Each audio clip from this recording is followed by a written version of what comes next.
Mais que vient faire Che Guevara, place Tahrir, au Caire?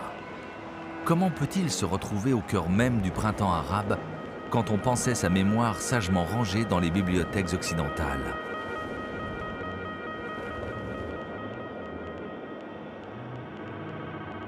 Et on ne le retrouve pas seulement en Égypte, au Yémen ou en Syrie.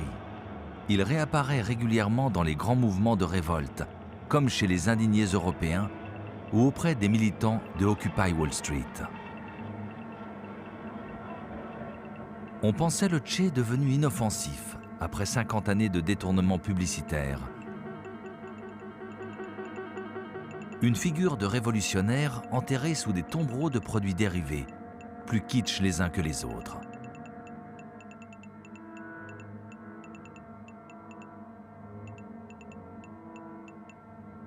On dit que ce portrait est le plus diffusé au monde. Pour comprendre d'où vient ce succès planétaire, j'ai cherché à reconstruire la généalogie de cette image. Cette enquête m'a mené d'une île à l'autre, de Cuba jusqu'en Irlande, en passant par Dole dans le Jura, où Che Guevara n'a sans doute jamais mis les pieds.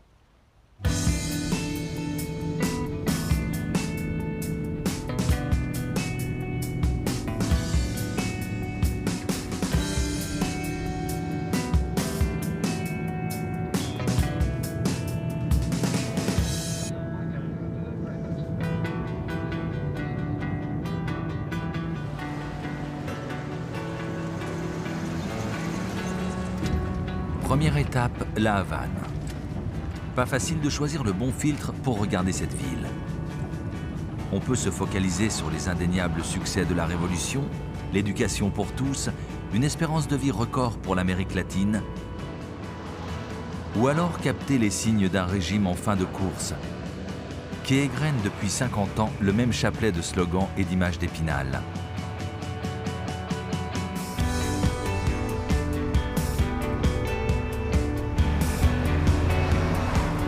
On peut aussi chausser les lunettes de soleil du tourisme. Entre deux plages, petit détour par la place de la Révolution, où trône un Che monumental. Justement, c'est jour de fête à La Havane. Le 1er mai.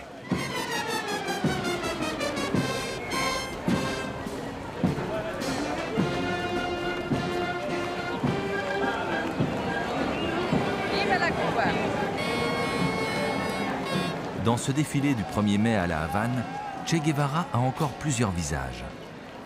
Ici, il ne s'est pas encore transformé en un logo désincarné. Ce sont de vraies photographies. Elles témoignent d'un âge d'or de la photographie cubaine, rendu possible par l'arrivée des révolutionnaires en 1959.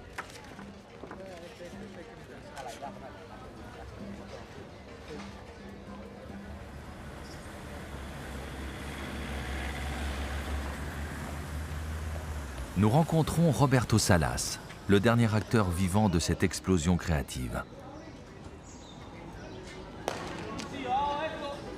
Bon pied, bon œil. Il est vrai qu'il n'avait que 16 ans quand il a commencé à photographier la Révolution. La Statue de la Liberté. C'est cette photo qui a fait de moi un professionnel. Et je n'avais que 16 ans.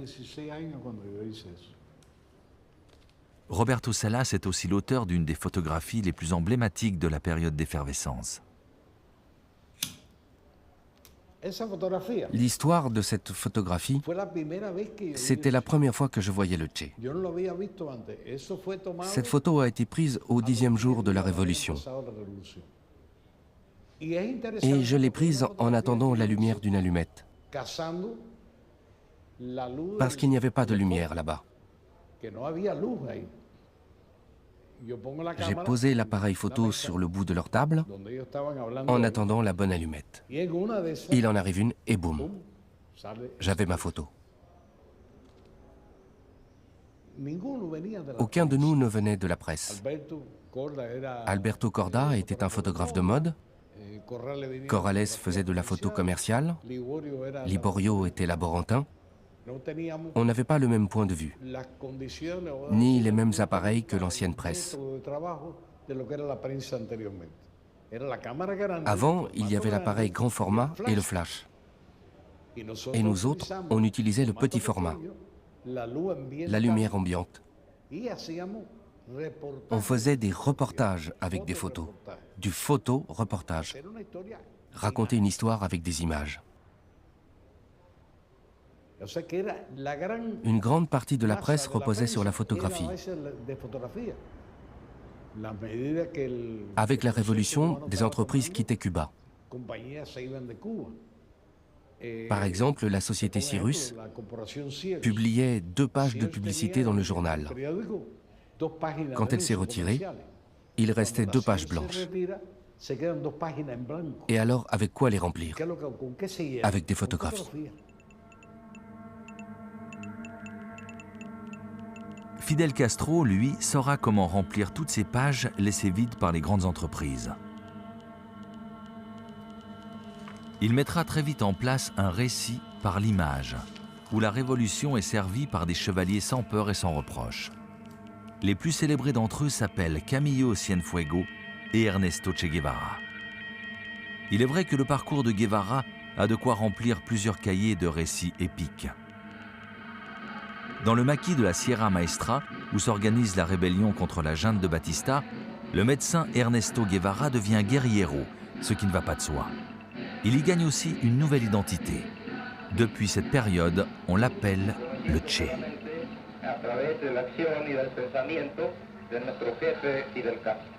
Une fois les révolutionnaires au pouvoir, et grâce à la seule puissance d'un décret de Fidel Castro, l'Argentin se transforme en Cubain de naissance.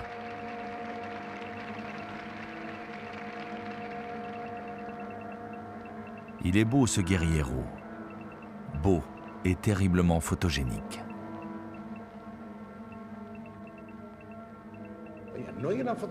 Il n'y a pas une photographie de lui qui soit mauvaise. Il traverse l'image. Il avait un charisme, je ne peux pas te l'expliquer. Il a fait de jolies choses.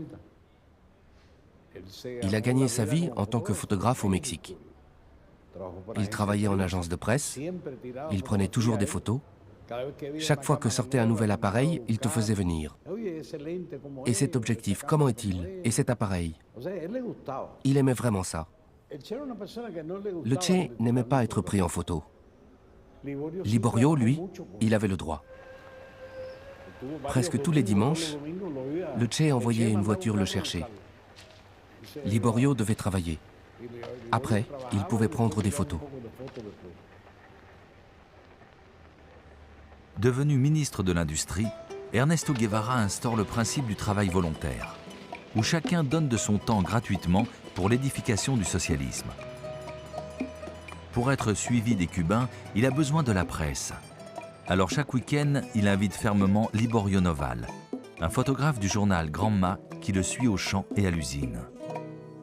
Ahí está sudor y piel, repartiendo amor y aliento. Ahí está sudor y piel, repartiendo amor y aliento. La fatiga es un invento que no se hizo para él. La fatiga es un invento que no se hizo para él.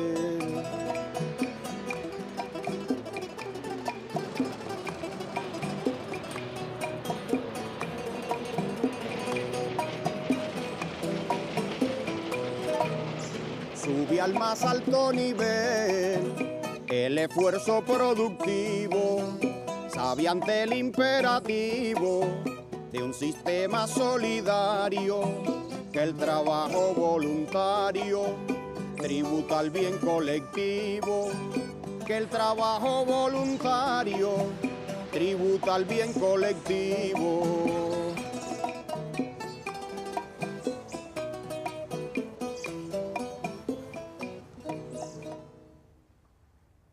Ernesto Guevara opère une nouvelle métamorphose. Il est El Hombre Nuevo, l'homme nouveau, héros abstrait dont on chante la gloire. Le Che super-héros, il en a les attributs. Une vie faite d'épisodes de bravoure et une panoplie reconnaissable entre mille. La barbe dit l'urgence de la situation et signale un ennemi qui vous harcèle sans répit. Pas le temps de se raser. le treillis affirme que pour répondre à cet ennemi, on est toujours sur le pied de guerre. Et l'étoile du béret signale l'horizon radieux qui attend le révolutionnaire.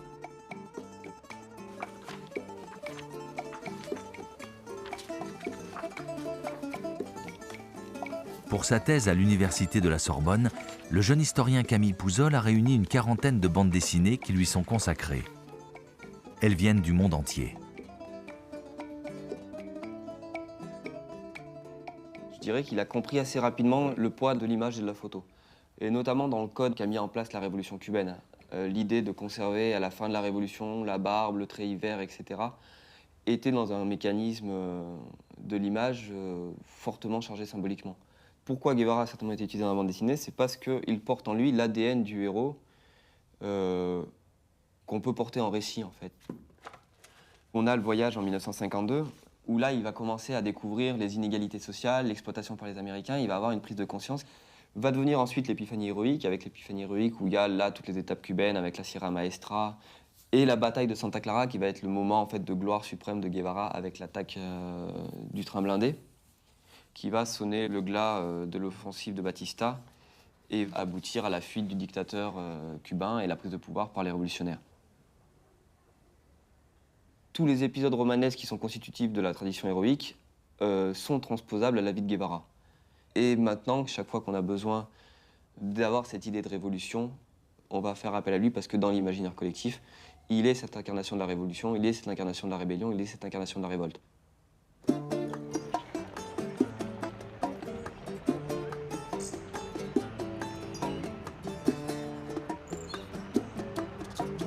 Castro l'a bien compris quand il pose ici, en 1982, à Santa Clara, la première pierre du mausolée construit en l'honneur d'Ernesto Guevara. Le Che, éternellement jeune et rebelle, le Che est une parfaite caution pour un régime qui, lui, a déjà pris quelques rides. En édifiant cette statue monumentale, Castro offre au peuple un immense écran de projection à toutes les idéalisations.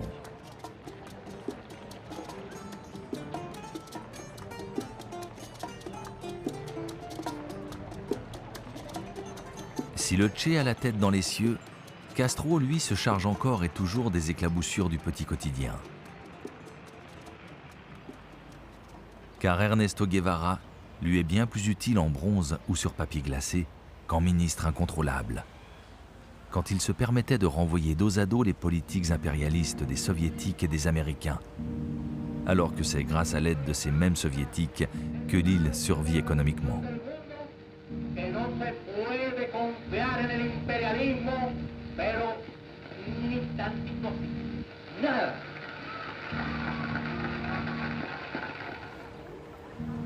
Très vite, l'idéalisme du Che va se heurter au pragmatisme de Fidel Castro. Les deux hommes décident finalement de séparer leur destin. Ernesto Che Guevara ira exporter la révolution vers d'autres pays. En 1965, il adresse une longue lettre à Castro qui aurait dû rester secrète. Il démissionne de toutes ses fonctions officielles, renonce à cette nationalité cubaine que lui avait offerte le leader Maximo. Il veut reprendre sa liberté. Il renonce ainsi à cette figure qu'il a patiemment construite avec Fidel Castro. À cette époque, Che Guevara est déjà un des symboles des mouvements de révolte contre l'impérialisme nord-américain, ce qui complique une sortie discrète de l'île. Pour qu'il puisse retrouver la vie clandestine du guerriero, les services cubains vont changer son apparence physique. Un faux passeport fera de lui Ramon Benitez, un représentant de commerce uruguayen. C'est sous ses traits qu'il ira faire ses adieux à sa famille. Puis le numéro 2 du gouvernement cubain disparaît littéralement de la scène politique internationale.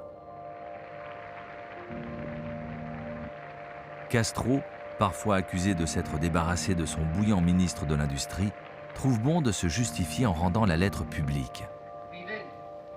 Il le fait dans des circonstances d'une particulière cruauté, lors de la première assemblée du tout nouveau Parti communiste cubain et en présence de la femme de Guevara, Aleida March. Par cette lecture, Castro rend impossible tout retour du Che à Cuba. reclaman el concurso de mis modestos esfuerzos. Y llegó la hora de separarnos. Sépase que lo hago con una mezcla de alegría y dolor. Que no dejo a mis hijos ni mujer nada material y no me apena. Me alegra que así sea. Que no pido nada para ellos, pues el Estado les dará lo suficiente para vivir y educarse. Il s'est préparé à Cuba pendant un temps. Et là, on l'a transformé, on l'a changé. On lui a coupé les cheveux, on lui a posé une prothèse sur les dents. Il a appris à marcher avec des lunettes à gros foyer. Il s'est transformé en une autre personne. Une fois la transformation terminée, il demande à nous voir. Mais on ne devait pas savoir que c'était mon père. Sinon, on en aurait parlé autour de nous. Et personne ne devait savoir où était mon père. Nous sommes arrivés pour dîner avec lui. Il s'est présenté comme un ami de papa. Il s'est assis en tête de table et m'a permis de m'asseoir à l'autre extrémité. Il s'est servi du vin rouge pur, alors que mon père le mélangeait avec de l'eau. Alors je me suis levée et je lui ai dit « Tu n'es pas du tout un ami de mon père ». Il m'a demandé pourquoi je disais cela. Mon père prend son vin rouge avec de l'eau. Toi, tu le prends pur, alors que c'est avec de l'eau qu'il est bon. Pour moi, tout ce que faisait mon père était bien. Et je suis allée lui ajouter de l'eau dans son vin.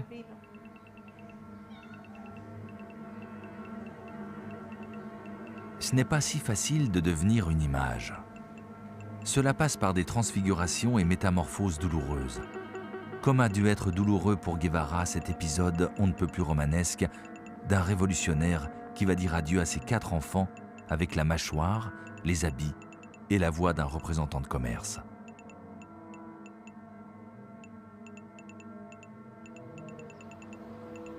Le corps d'Ernesto Guevara n'en a de toute façon plus pour longtemps. Il est engagé dans un mouvement de désincarnation qui ne prendra fin qu'en 1967 avec une macabre mise en scène des militaires boliviens. Ce corps pourra alors laisser la place aux images, puis à une seule image. Enthousiasmé par la toute jeune révolution, le photographe suisse Luc Chessé a 25 ans quand il s'envole en 1961 pour la Havane. En 1972, les autorités cubaines qui cherchent à retrouver le corps du Che l'envoient sur les traces boliviennes du guerriero. Luc Chessé ne retrouve pas ce corps, mais il en tirera une très belle série de photographies qu'il nous présente lors d'une exposition au musée de l'Élysée à Lausanne. Ça, c'est une image assez intéressante. Son effigie était interdite en Bolivie. Et alors les enfants avaient trouvé un système, ils découpaient un chablon en papier et avec les rayons du soleil, on projetait l'image de Che. Et quand il y avait des soldats ou des policiers qui s'approchaient, hop, ils déchiraient le papier, et ni vu ni connu. Il y avait aussi des hôtels dans les chapelles ardentes. Directement après sa mort, quand il a été amené dans l'hôpital de Valle Grande, les paysans qui l'avaient quand même vendu et dénoncé, ben, tout d'un coup, ils ont commencé à lui tirer des mèches de cheveux pour en faire des amulettes. Il avait cette allure très christique qui a quand même frappé beaucoup les imaginations des gens.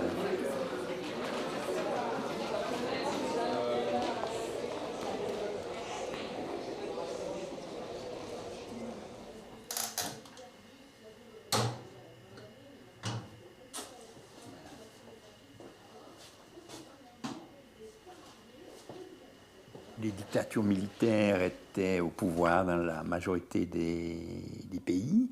Et alors, le Che, c'est vraiment l'icône, l'emblème de la lutte armée, de la guérilla, du changement. alors qu'il n'était pas le stratège en chef de la guérilla dont nous avions rêvé. Enfin, moi, je l'avais imaginé comme ça, et enfin, beaucoup de gens l'avaient imaginé comme ça. Hein.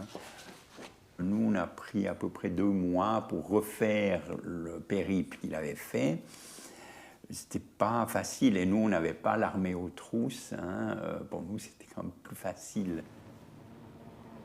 Il faut dire que le choix de la zone pour ouvrir un front guerriero semble totalement irréaliste, puisque la Bolivie avait quand même, c'est le seul pays, je crois, d'Amérique latine où il y avait une réforme agraire.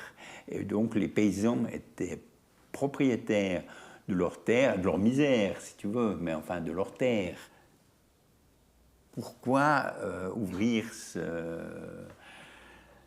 front de guérilla là en Bolivie, qui semblait être vraiment un des pires, un des endroits où ça ne pouvait pas réussir?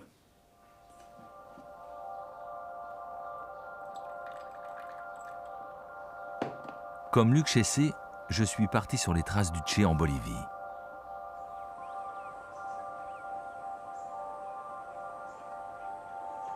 Ernesto Guevara entraîne ses compagnons dans une sorte d'expérience radicale.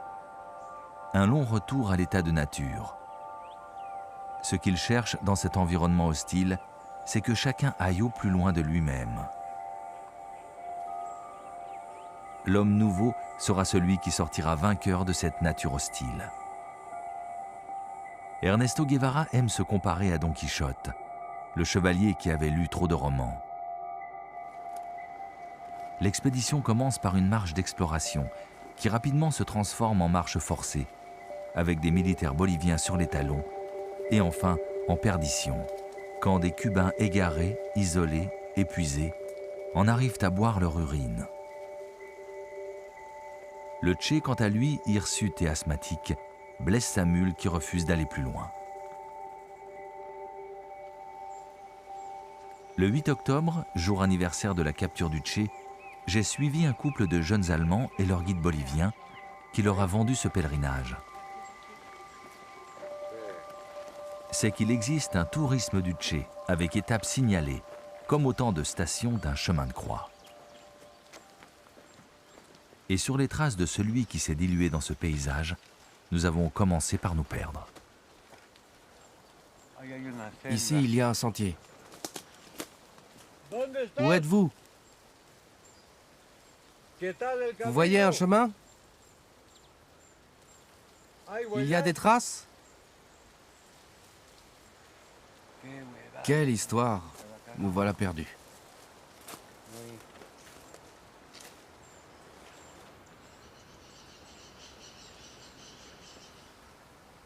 Au détour d'une forêt d'épineux, je débouche enfin sur une vallée. C'est le Bado del Yeso, un gué qui permet de traverser le Rio Grande.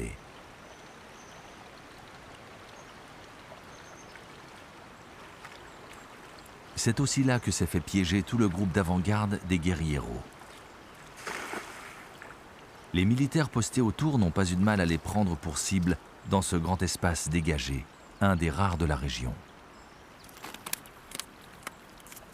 Seuls 3 des compagnons du Che survivront à cette expédition mal préparée. Guevara, quant à lui, est capturé par l'armée bolivienne, qui a reçu des renforts de la CIA. Avant-dernière étape au programme de la Ruta del Che, le village de la Higuera, où il a passé sa dernière nuit avant d'être abattu le 9 octobre 1967. Certains villageois refusent de se consacrer à la marchandisation funèbre. La propriétaire de la seule épicerie de la Higuera vend tout de même quelques photographies, comme autant de petites amulettes.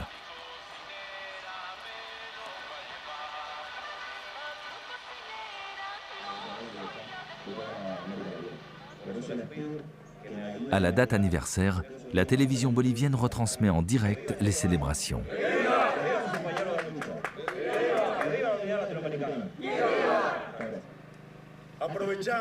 Profite de pouvoir vivre en paix. Tu remplis tes poumons de ciel, là où tu es, si c'est bien là que tu es. Il est dommage que Dieu n'existe pas. Mais bien d'autres sont dignes de te recevoir, commandante.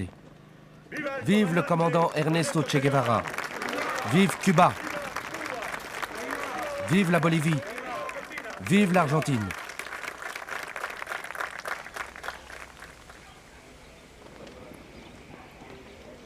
Sur la pierre qui porte le buste géant du Che, une autre scène attire mon attention. Ce sont des cadeaux pour le Che?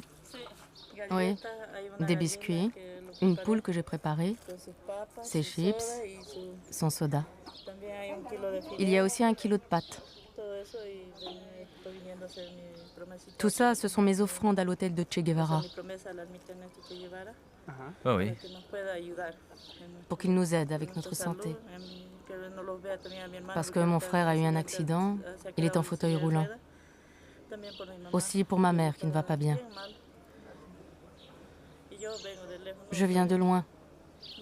Je ne suis pas d'ici, de par là-bas, au-delà des collines. On a loué une moto. Mon fils m'a emmené présenter mes offrandes au Che.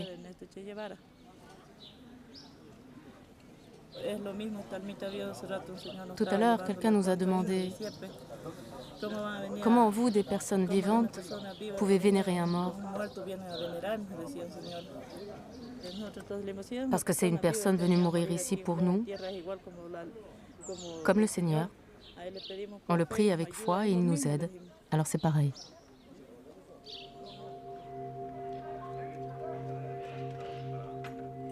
C'est dans l'ancienne école que s'est joué le sort d'Ernesto Guevara.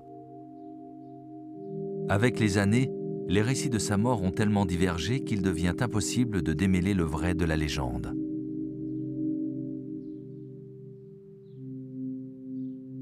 Cette année 1967, Julia Cortés était l'institutrice de l'unique classe de la Higuera.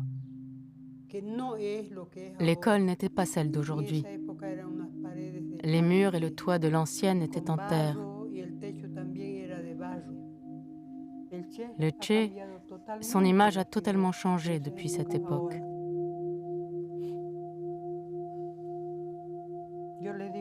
Avant, on le cherchait avec des balles.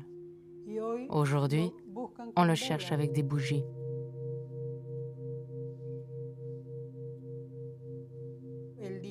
Le 9, ils ont fait sortir le Che pour prendre une photo. Alors on a pu l'observer. Il y avait une lumière très forte, beaucoup de soleil. À la porte, le garde m'a demandé si je voulais connaître le Che. J'ai répondu que j'étais venue pour ça et il m'a laissé entrer. Il était derrière moi. Cela m'a surprise. J'étais étonnée de voir là une aussi belle personne, détenue. On disait qu'on ne pouvait pas le tuer au combat parce qu'il avait des protections sur son corps. On disait ça? Oui. Mais j'ai vu qu'il n'avait aucune protection et qu'il était particulièrement beau. Beau, mais un peu sale, non? Sale, oui, très sale. Surtout ses habits. Mais ça n'avait pas d'importance, ces haillons. C'était son visage qui était attrayant. Son regard. Tout. Ses attitudes étaient belles. Ses yeux aussi, particulièrement. Le plus beau, c'était ses yeux.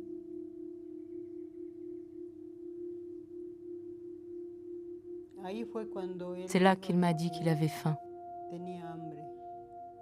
qu'il avait demandé qu'on lui apporte quelque chose.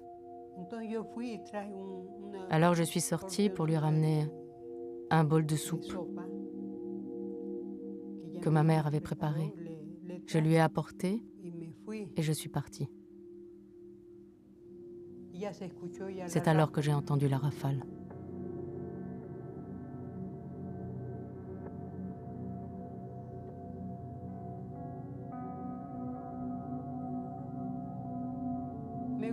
J'aime rêver de lui. parce qu'il m'a apporté beaucoup de chance. C'est très bon d'en rêver. Quand j'ai des problèmes qui semblent insolubles, je rêve de lui et je suis heureuse, car je sais qu'il va tout arranger à mon profit.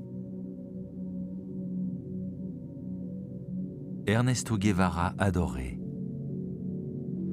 Comme saint ou comme homme idéal, encore aujourd'hui, chacun projette l'image qui lui convient.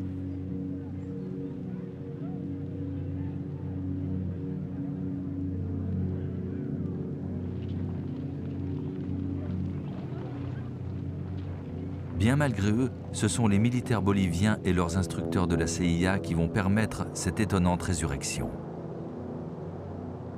Ils transportent le corps sur le patin d'un hélicoptère jusqu'à l'hôpital de la ville la plus proche, Valle Grande.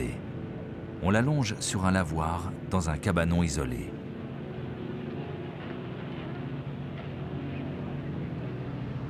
L'homme qu'ils ont capturé puis abattu ne ressemble en rien au héros de la révolution cubaine. On penserait plutôt à un homme des bois. Il est sale, hirsute, porte des morceaux de cuir à la place de ses bottes et il a perdu son béret légendaire. Alors les officiers présents demandent aux infirmières et aux médecins de retrouver le Che légendaire. On enlève les haillons, on le nettoie, on refait la coupe de cheveux et de la barbe. Une injection de formol préservera le corps de la décomposition. Ils font si bien que le trophée exhibé sur le lavoir est sans aucun doute possible le Che.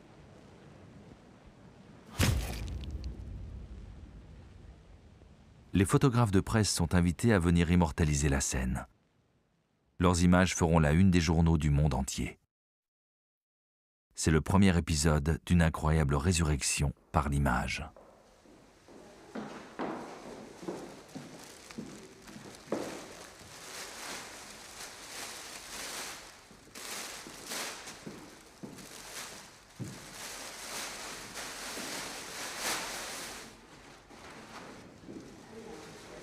L'artiste franco-belge Olivier Blancard a reconstitué entièrement cette scène à partir des photographies de Freddy Alborta.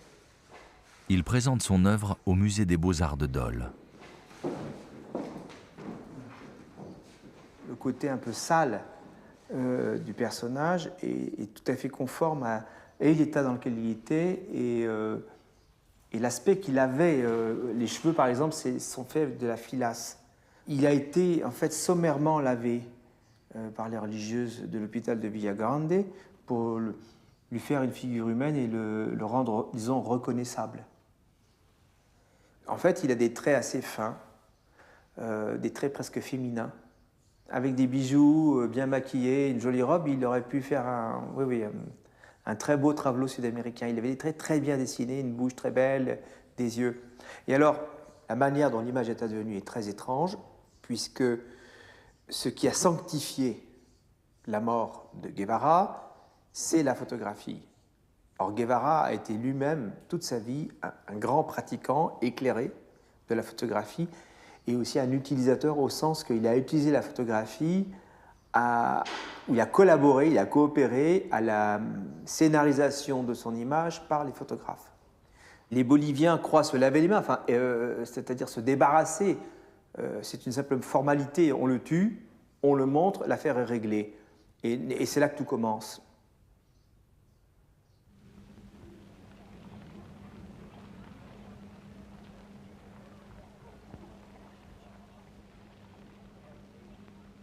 On est dans une crypte et un photographe de La Paz, il sait tout de suite où se situer parce que depuis qu'il est petit, il avait des images comme ça de la Passion. Donc il y a une espèce de coproduction comme ça de quelque chose qui va aboutir à un effet tout à fait inverse, j'imagine, de ce que cherchaient les militaires boliviens. C'est-à-dire qu'ils annoncent une victoire et qui va se transformer au pouvoir en défaite. Il y a quelque chose d'inéluctable qui se met en place. La photographie, on va dire, cette photographie vient de très loin. Elle vient des temps évangéliques, elle vient des temps de la jeunesse de Guevara, elle vient des temps photographiques. C'est tout à fait incroyable.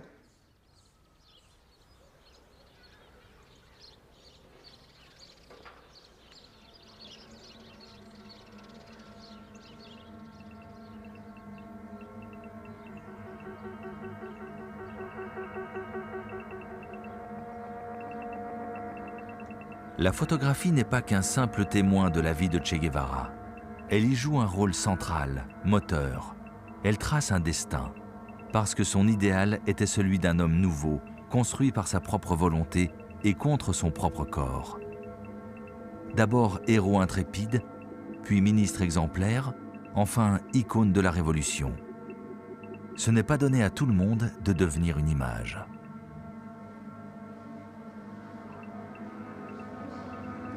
Au musée du Louvre, nous suivons la philosophe Marie-Josée Montzin à la recherche cette fois d'un tableau. Il s'agit du Christ mort couché sur son linceul, peint par Philippe de Champaigne en 1654. On a affaire à un thème très traditionnel, celui du Christ mort après la déposition, donc avant la résurrection. Il est traité avec une grande économie colorée, des teintes cadavériques. C'est le destin de toute incarnation. C'est de sacrifier sa vie pour que vive éternellement ce qu'il y a de plus important pour l'homme. Le Christ, lui, a accepté de partager le sort le plus terrible de l'humanité.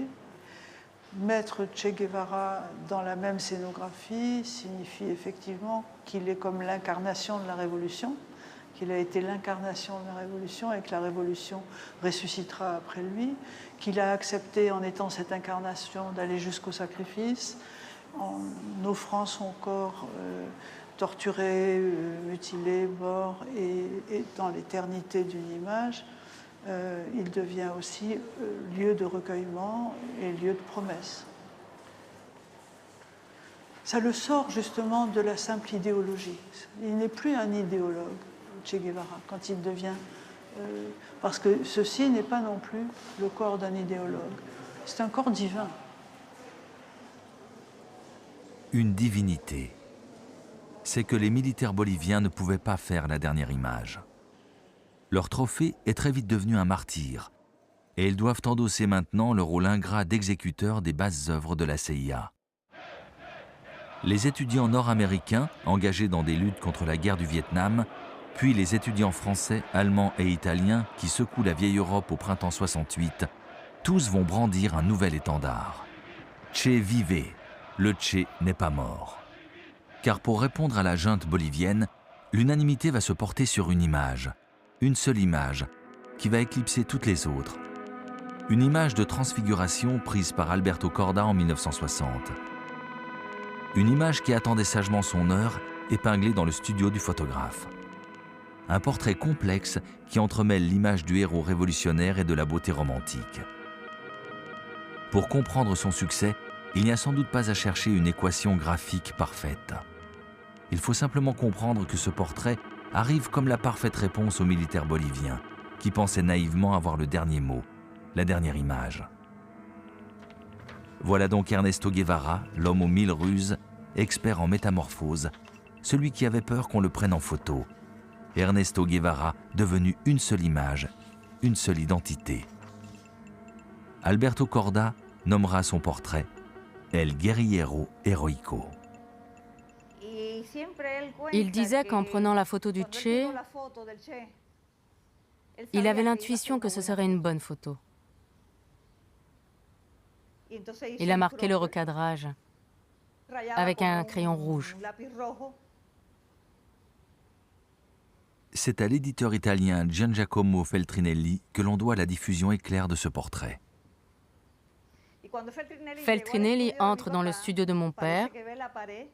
Il voit le mur où mon père avait accroché la photo du Che et il lui dit « Je cherche une photo du Che et c'est celle-là que je veux. Combien je vous dois ?» Mon père « Je vous en fais cadeau. » Et il lui a offert 2 copies. Parce qu'on ne voyait pas les choses du point de vue monétaire, ni de vendre ou encaisser, de faire de l'argent avec ça. Tu te rends compte? C'était la mentalité de cette époque. Le 8 octobre, le Che meurt. Feltrinelli fait le fameux poster dont on dit qu'il en a vendu 1 million. Avec le copyright édition Feltrinelli. Il n'a jamais indiqué photo Corda. Mon père disait toujours, il ne m'a pas donné un centime, mais il a fait connaître ma photo. Et de ça, il était reconnaissant.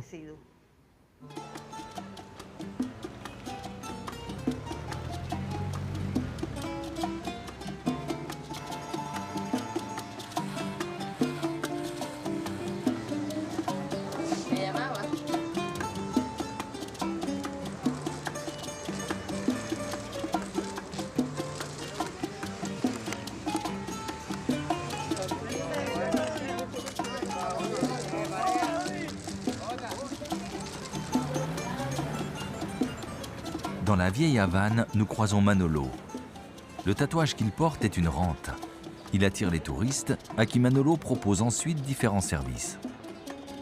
Le tatouage, je me le suis fait parce que tout le monde l'aime. Tu comprends? Quand les gens le voient, ils me prennent en photo et ramènent la photo dans leur pays.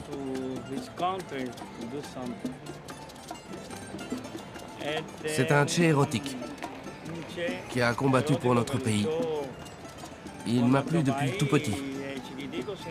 Je l'ai toujours aimé et je le porte toujours dans le cœur.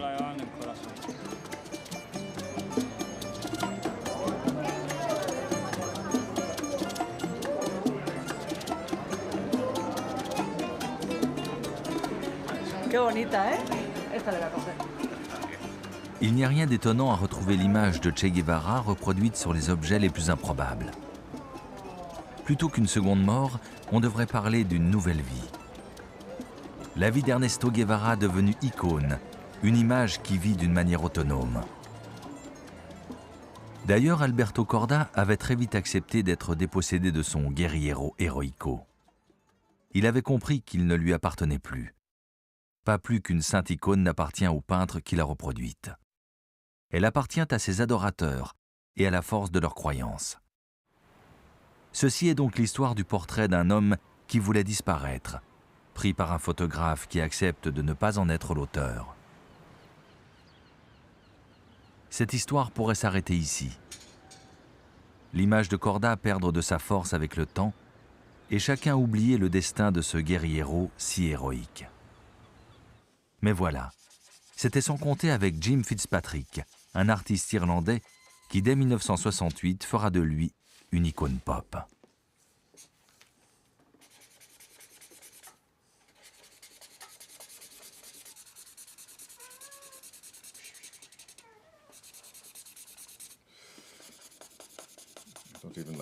Les feutres sont un peu fatigués, mais ça te donne une idée.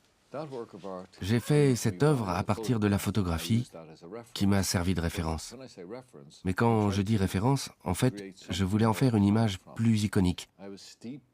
J'ai baigné dans le catholicisme, les images sacrées, les regards vers le ciel, tout cela, et aussi les cheveux flottants dans le vent, et je m'en suis inspiré pour faire ce poster. Je voulais qu'il ait l'air d'un martyr.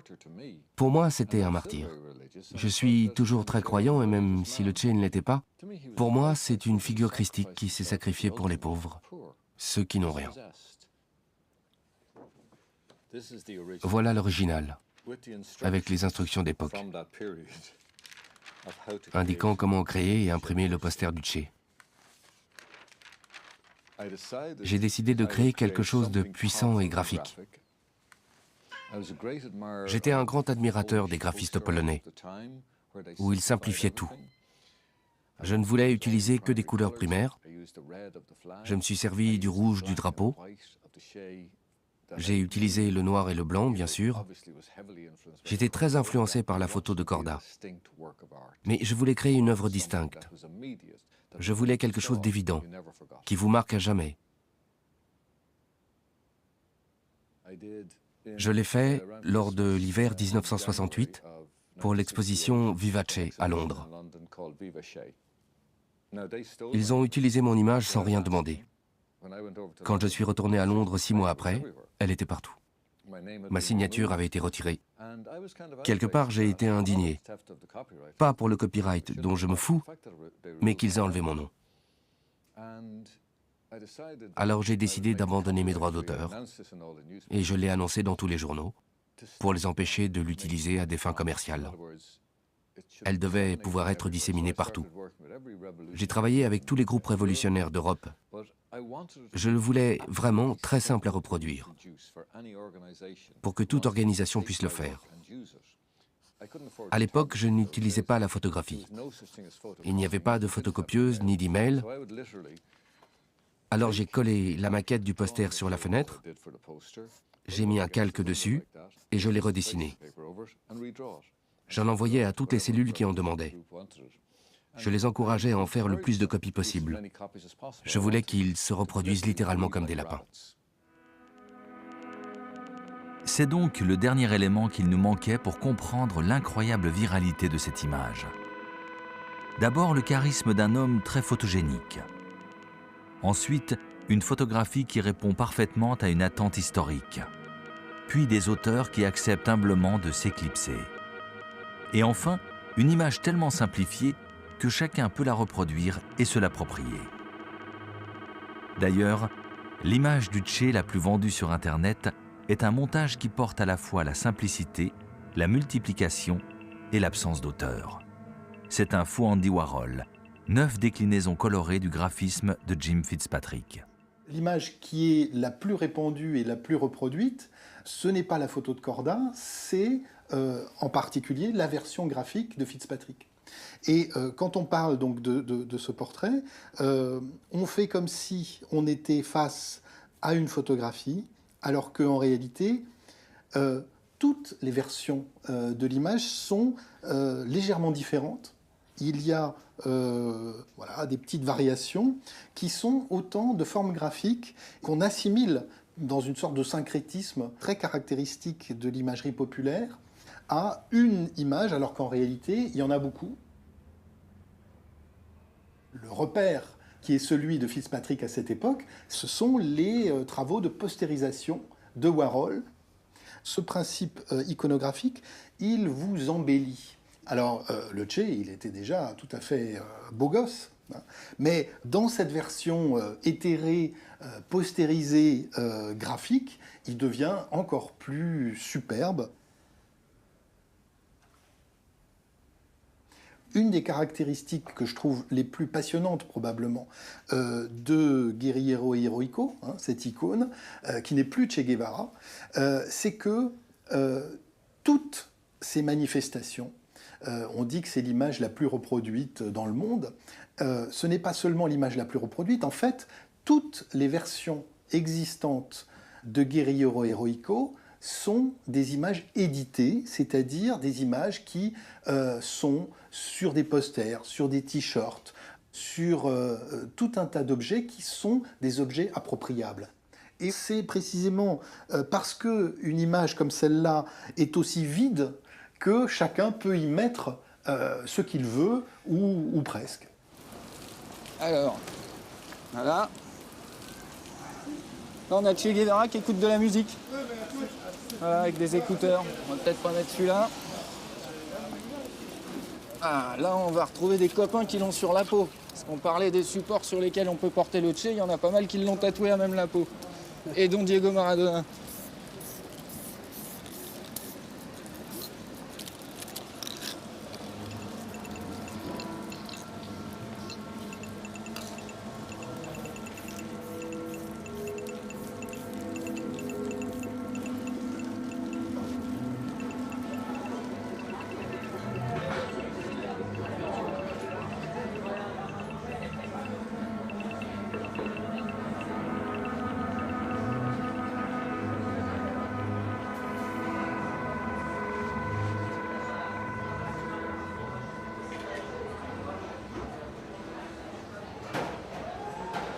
Les historiens d'art devraient visiter plus souvent les toilettes. Ce qui est intéressant, c'est aussi de regarder ce qu'il y a autour, et pas de se focaliser uniquement sur l'image du Che. Là, elle est dans son élément. Cette image vit sa vie d'image parmi de très nombreuses icônes de la culture populaire. Dans une chambre d'ado, il n'y a pas que le poster du Che. Ce n'est pas une icône au sens religieux. Ça rentre en composition avec des chanteurs, de la musique, avec des acteurs, du cinéma. Et donc, voilà, cette image-là appartient à cet univers. beaucoup plus large, c'est beaucoup plus existentiel. C'est la contre-culture. On est dans quelque chose qui est le refus d'une société. Les repères politiques eux-mêmes font l'objet du refus de cette jeunesse qui va préférer trouver dans la musique le message, l'horizon d'une société meilleure, plutôt que dans les livres de Marx. Malgré une forme d'affaiblissement du message politique, esthétiquement, elle est toujours là. 50 ans après, c'est quand même assez extraordinaire. Listo.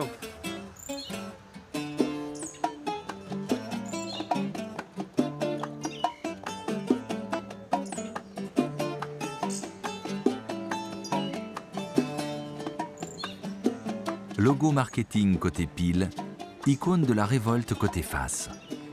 Et l'une ne peut survivre sans l'autre. C'est peut-être grâce à ce paradoxe que l'image du Che dure aussi longtemps. Les objets dérivés la font exister au quotidien dans une forme dépolitisée. Et parfois, un artiste, un citoyen, un indigné s'en saisit pour lui redonner de sa valeur mobilisatrice. Récemment, Che Guevara est même apparu en creux, dans l'absence même d'images. Au moment d'abattre Oussama Ben Laden, les Américains n'ont pas répété la même erreur. Ils n'ont pas pris le risque de transformer leur trophée en martyr et ont choisi l'absence totale d'images du corps. La seule photographie largement diffusée est un contre-champ, Barack Obama suivant le déroulement des opérations sur un écran. Ironie de l'histoire, ce même Barack Obama choisissait pour sa campagne de 2008 une affiche façon Che. C'est dire si aujourd'hui, la circulation des images emprunte souvent des diagonales étonnantes.